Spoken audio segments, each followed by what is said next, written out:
Protect करता है? जी, protect करता है। अमेरिका का जियो पॉलिटिक्स इस बात पर निर्भर करता है। इसलिए जब दाऊद की बात होगी, जब भाईजान वगैरह की बात होगी, भारत के बॉलीवुड की बात होगी, तो ये रास्ता दुबई, दुबई से पाकिस्तान और पाकिस्तान से फिर अमेरिका तक जाएगा। इसमें घसीटिए मत चाइना को, इसमें घसीटिए मत रसिया को। यह सीधा सीधा रास्ता जाता है सिर्फ और सिर्फ अमेरिका।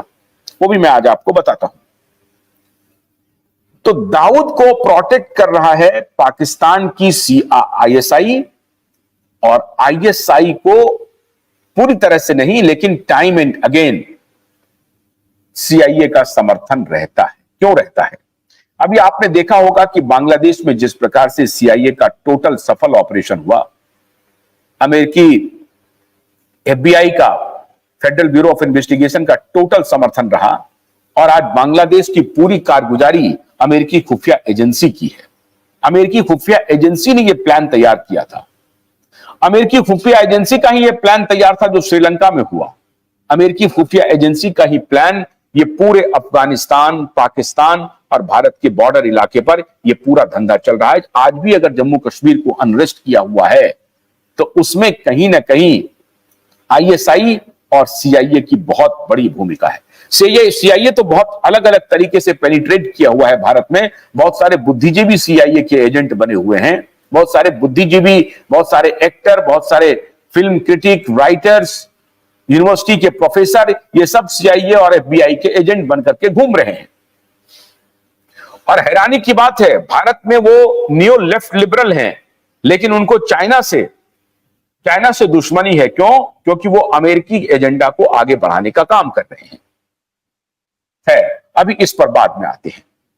दाऊद अब्राहम पर कंसंट्रेट करते हैं। दाऊद अब्राहम को पाकिस्तानी खुफिया एजेंसी के संरक्षण में, पाकिस्तानी सेना के संरक्षण में यह आदेश मिला कि आप ड्रग और नकली नोट के कारोबार में शामिल हो जाइए, और ये अवैध हथियार, ये कट्टा वगैरह जो आप देखते हैं इसका पूरा इलाका पूरे देश में इस तरह से बना, और जम्मू कश्मीर हो या गुजरात का इलाका हो, मुंबई का महाराष्ट्र का जो कोस्टल एरिया है वो हो, नेपाल का रास्ता हो, इन सारे रास्तों से, बांग्लादेश का रास्ता है, इन सभी रास्तों से, और कई बार तो श्रीलंका के रास्ते से, तो इन सभी रास्तों से इन्फिल्ट्रेट कराने की पूरी कोशिश की गई।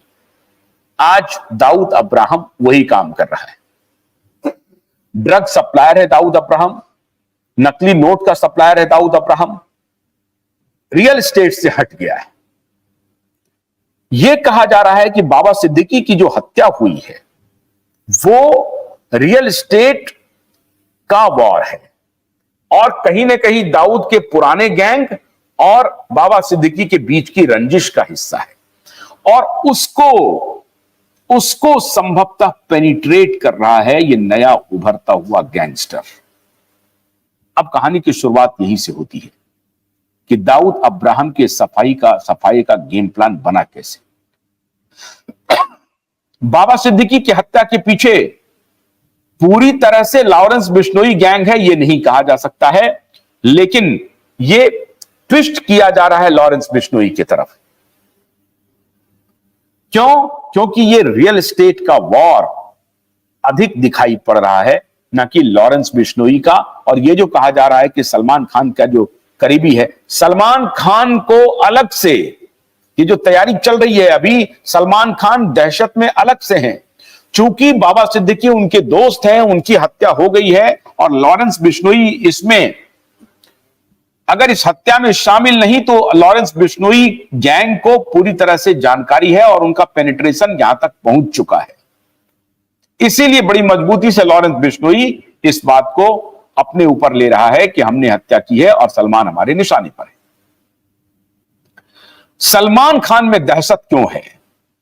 सलमान खान में दहशत यह है कि सलमान खान को इस बात का इल्म हो गया है कि दाऊद का चैप्टर क्लोज कर दिया गया है, और उसमें भारत सरकार की खुफिया एजेंसी बहुत शिद्दत से काम कर रही है।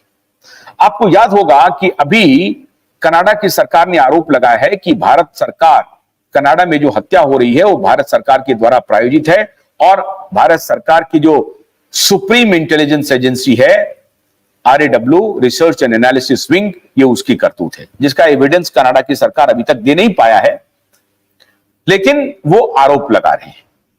मैं अगर कुछ पल के लिए मान भी लूं तो इसका मतलब है कि भारत सरकार का ऑपरेशन सही चल रहा है। अब मैं इस ऑपरेशन को सही क्यों ठहरा रहा हूं, इस पर मैं बाद में आऊंगा।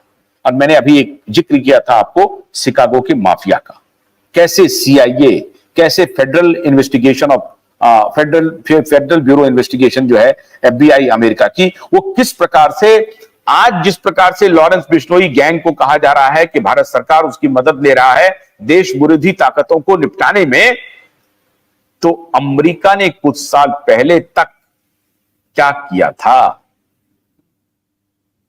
मित्रों, अमेरिका इस मुद्दे पर भारत को सरमन ना दे, कनाडा भारत को सरमन ना दे। कनाडा पिछले 50 वर्षों से 40-50 वर्षों से भारत विरोधी गतिविधियों को समर्थन दे रहा है। कैसे समर्थन दे रहा है? कनाडा सरकार, और खास तौर से ये जो ट्रूडो देख रहे हैं आपको, ये कनाडा सरकार पंजाब से, छोटे छोटे गांव से, कोई पढ़े लिखे नहीं, छोटे मोटे पढ़े लिखे नौजवानों को अपने यहां ले जाते हैं, छोटा मोटा उनको धंधा करवाते हैं, नौकरी देते हैं, और उसके बाद भारत विरोधी गतिविधियों में शामिल होने के लिए उनको सोशल मीडिया वॉरियर के रूप में कर दिया जाता है और भारत विरोधी गतिविधियों को चलाने का वो काम कर रहे हैं। इसकी पुख्ता जानकारी RAW के पास, भारत के पास है। ये भारत सरकार पूरी तहकीकात के बाद पब्लिक डोमेन में आई है कि किस प्रकार से कनाडा की सरकार भारत के खिलाफ इस तरह का दुष्प्रचार और कुकर्म कर रही है पिछले 50 वर्षों से। आज एक दो दिन की कहानी नहीं है। इसके पहले जो भारत की सरकार थी वो इस तरह से हेड ऑन नहीं लेती थी। भारत सरकार अब हेड ऑन ले रही है। अगर ये एक पल के लिए मान भी लीजिए कि भारत सरकार ने बिश्नोई गैंग का प्रयोग किया है कनाडा में भारत विरोधी गतिविधियों को निपटाने के लिए, तो बुरा क्या किया है? ये किसकी सलाह दे रहे हैं वो? हर सरकार को अपने देश की सुरक्षा करने की जिम्मेदारी है, और चाहे अगर उसमें उस देश की, जिस देश से ये गतिविधि चलाई जा रही है, उस देश की अगर कोई मदद नहीं मिलती है, बल्कि वो देश भारत के विरोध में सारी गतिविधियों को आगे बढ़ाने का में जुटी हुई है और उसको डिनाई करती रही है, तो भारत सरकार के पास ऑप्शन क्या बचता है? या तो उस देश के खिलाफ सीधा सीधी युद्ध कर दे या फिर अपने विरोधियों को निपटाए। और भारत सरकार अगर कर रही है तो ये भारत सरकार का प्रेरोगेटिव है। मैं तो हैरान हूं, भारत सरकार को तो खुलेआम ये मान लेना चाहिए। खैर, ये डिप्लोमेसी का मामला है, भारत सरकार का ये प्रेरोगेटिव है, भारत सरकार इसको, लेकिन सच्चाई यह है कि कनाडा सरकार ने इस मामले में कोई सबूत नहीं रखा है। और अगर उनको सबूत होता तो कनाडा सरकार यूएनओ जा सकती है, वहां पर प्रस्ताव पारित कर सकती है कि भारत सरकार हमारे यहां आपराधिक गतिविधियों में शामिल है। ऐसा क्यों नहीं कर रही है? अभी वहां पर माफीनामा चल रहा है और ट्रूडो के भारत के खिलाफ बयान देने से कनाडा में बहुत जबरदस्त का विरोध हो रहा है, बहुत जबरदस्त। मैं चाहूं तो आपको कुछ वीडियो दिखा सकता हूं जो मेरे मित्र ने कनाडा से मुझे भेजा है। तो भारत के खिलाफ ट्रूडो के स्टेटमेंट से या वहां के विदेश मंत्री के बयान से कनाडा में बहुत सारे कैनेडियंस, इंडियन कैनेडियंस और जो मूल कैनेडियंस हैं, वो भी इस सरकार के खिलाफ, वर्तमान कनाडा की सरकार के खिलाफ आवाजें उठाने लगे हैं और बहुत नाराज हैं। लॉरेंस बिश्नोई गैंग को कहा जा रहा है कि भारत सरकार ने निज्जर जैसे आतंकवादियों को निपटाने में लॉरेंस बिश्नोई गैंग का इस्तेमाल किया है। चलिए, कोई सबूत नहीं दे रहे हैं, लेकिन अगर कनाडा की सरकार को खौफ है तो इसे होने दीजिए, इस खौफ में रहने दीजिए कनाडा की सरकार। यह खौफ रहना चाहिए, क्योंकि आप इतने दिनों से बदस्तूर खालिस्तानी गतिविधियों को, भारत विरोधी गतिविधियों को पाकिस्तान के साथ, पाकिस्तान के ISI के साथ मिलकर के आपने यह काम किया है। खालिस्तानी वहां पे कनाडा के जो खालिस्तानी फोर्सेस हैं वो पाकिस्तान की ISI के साथ मिलकर के कश्मीर में भी उपद्रव करता है और पंजाब में भी उपद्रव करता है और पूरे देश में उपद्रव करवाता है। पिछले साल जो किसान आंदोलन हुआ उसमें भी उन्होंने पेनिट्रेट करने की कोशिश की। किसान आंदोलन अलग था, लेकिन उस आंदोलन को हाईजैक करने की कोशिश की, क्योंकि उनको लग रहा था कि शायद ये मोदी के खिलाफ आंदोलन चल रहा है, सरकार के खिलाफ आंदोलन चल रहा है। तो सरकार के खिलाफ किसी भी आंदोलन को उन्होंने अपॉर्चुनिटी के रूप में लिया और आईएसआई के साथ मिलकर के वो इसमें कूद पड़ी। भारत ने इसे डिकोड कर लिया।